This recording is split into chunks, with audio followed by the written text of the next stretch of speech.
With a lore spanning over almost 6 decades, keeping everything in line for Doctor Who is about as easy as keeping thirsty boys in a girl's YouTube comment section at bay. Occasionally, inconsistencies slip through the cracks, it happens. But sometimes the rulebook is thrown out of the window and time decides to fold in on itself, killing everyone. My name is Rich, welcome to WhoCulture, and these are 10 times Doctor Who has broken its own rules. Number 10. The Rule of 13. It's common knowledge by now that a Time Lord has a maximum of 13 lives, their initial incarnation after birth and 12 regenerations. After that, if they die, they die. Even though we know the first few New Who Doctors as the 9th, 10th and 11th, thanks to secret incarnations and half-baked regenerations, they're technically the 10th, 11th/12th and 13th. So come Matt Smith's regeneration, Doctor Who had worked itself into a corner.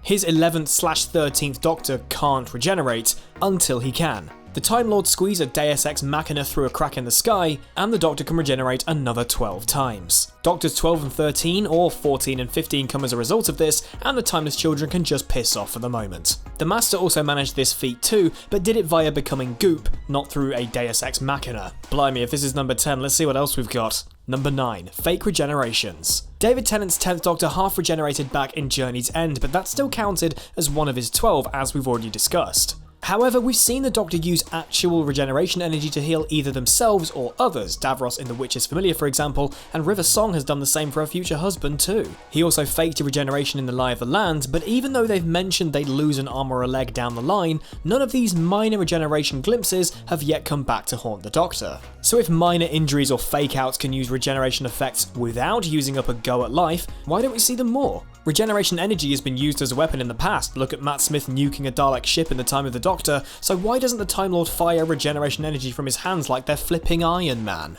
Perhaps these moments of seeing the regenerative glow will change things in the future, and we've just not seen them yet, or it's just one extra thing to worry about and the writers couldn't be bothered to move it forward in continuity. Good stuff. Number 8. Disobeying the laws of time.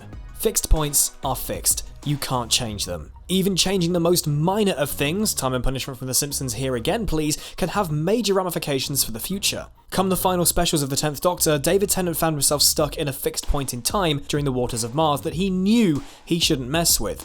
But he still did. The last of his kind, the Time Lord victorious, the laws of time are his. After saving Adelaide Brooke, whose death along with the rest of the crews on Bowie Base 1 was a fixed point, the events of her daughter being inspired to travel the stars after her late mother were basically wiped out. However, Adelaide, chastising the Doctor for altering a fixed point, set history straight by killing herself on Earth, allowing those events to play out. The 9th Doctor showed us in Father's Day not to mess with even comparably minor events, but it seems like 10 didn't get the memo.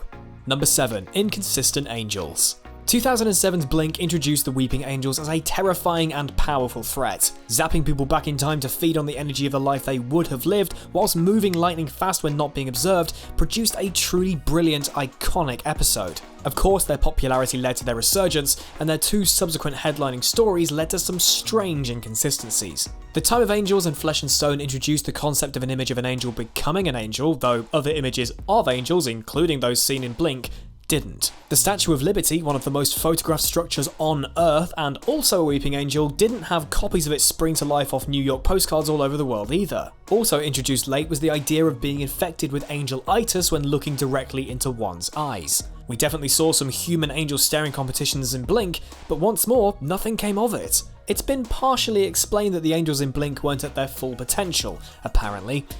Good excuse, I guess. Number 6. Time Lord Detection. Back in 2007's The Sound of Drums, the Doctor stated that he'd instantly recognise a Time Lord, one of his own, irrelevant of how they looked. Except when he doesn't. The Master has avoided detection multiple times in New Who. Missy was missed and then O once again in Spyfall. But the Doc does get a pass for not recognising Professor Yana in Utopia, since he was actually stuffed into a fob watch. Come Fugitive of the Jadoon, the Doctor didn't recognise Ruth's Fugitive Doctor either, but that still comes under the fob watch / lighthouse pass, but it still doesn't excuse not sniffing out Missy and O from right under the 12th and 13th Doctor's noses. All talk and no walk, eh, Doctor? Number 5. Lost in Translation. The TARDIS is an incredible bit of kit. Not only can it traverse both time and space, one party trick that's bound to leave a new companion dumbfounded is the fact that TARDIS can subconsciously translate both foreign and alien languages into English for its passengers, provided the Doctor is conscious. However, it occasionally just doesn't work. Aside from stories such as The Impossible Planet and The Satan Pit where the language is so old not even our old blue box had a clue, we've had non-English language crop up even with the TARDIS present. The Jadoon, the Hath, the Boneless, the creatures in the Rings of Akaten, and even Earth languages such as the Pope's Italian and Extremis, Russian text in Before the Flood and Cold War, and a plethora of French in Vincent and the Doctor. None of that got translated. But we do have an explanation.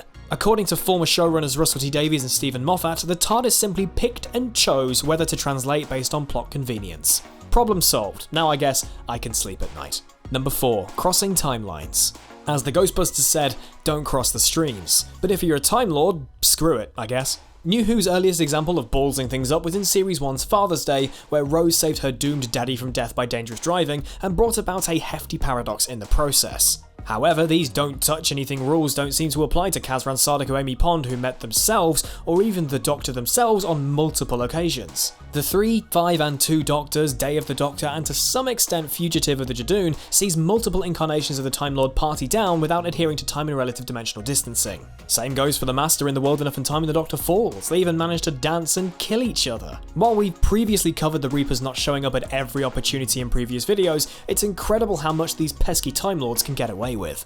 Number 3. Gallifrey falls no more. After the Doctor supposedly destroyed Gallifrey at the climax of the last Great Time War, the early years of New Who, more specifically the Russell T Davies era, had the Doctor carry that grief and guilt of his doings and have it fuel multiple storylines. When the 50th anniversary special, The Day of the Doctor, came about, the decimated planet was narratively resurrected. Gallifrey never died, it was trapped in a pocket universe by 13 Doctors working together. However, the timeline straightening out after the crossover Doctors departed meant that John Hurt's Doctor and every subsequent Doctor thereafter forgot they'd saved it rather than destroyed it. But then along came Chibnall and with it, the actual destruction of Gallifrey, or at least that's how it looks presently. Series 12's controversial The Timeless Children left the Doctor's homeworld as dead as a doorpost again, and as far as anyone is aware, that's how it's staying. Until it's back again. Somehow. Number 2. Cold-blooded murder. By and large, the Doctor doesn't do guns, nor do they kill.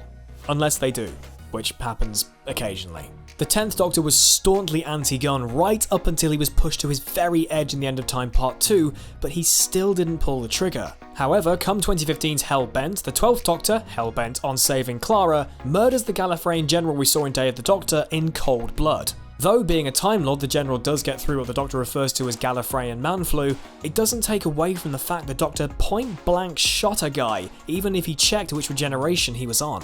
It's not just guns either. The 11th Doctor didn't hesitate to blow Solomon to smithereens in Dinosaurs on a Spaceship, and the 13th Doctor was more than happy to trap a bunch of spiders in a box and suffocate them.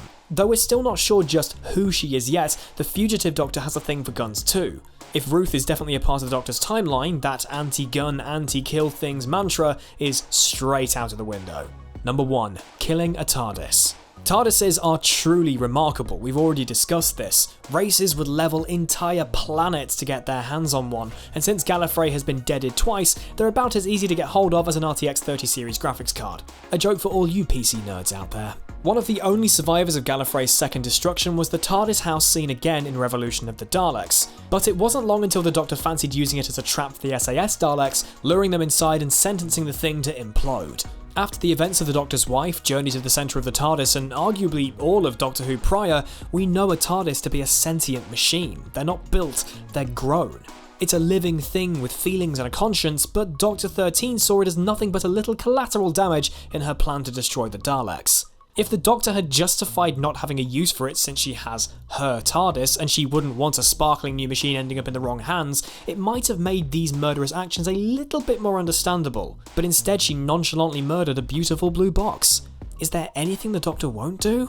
And there we go, there are 10 times Doctor Who broke its own rules. Are you breaking rules right now? Let me know in the comment section down below. Don't forget to subscribe to WhoCulture here on YouTube if you haven't already, and I've been Rich. You can follow me on Twitter at PickupChangeToe and on Twitch at RichIsLive. Thank you all very much for watching, take care of yourselves, I'll see you soon.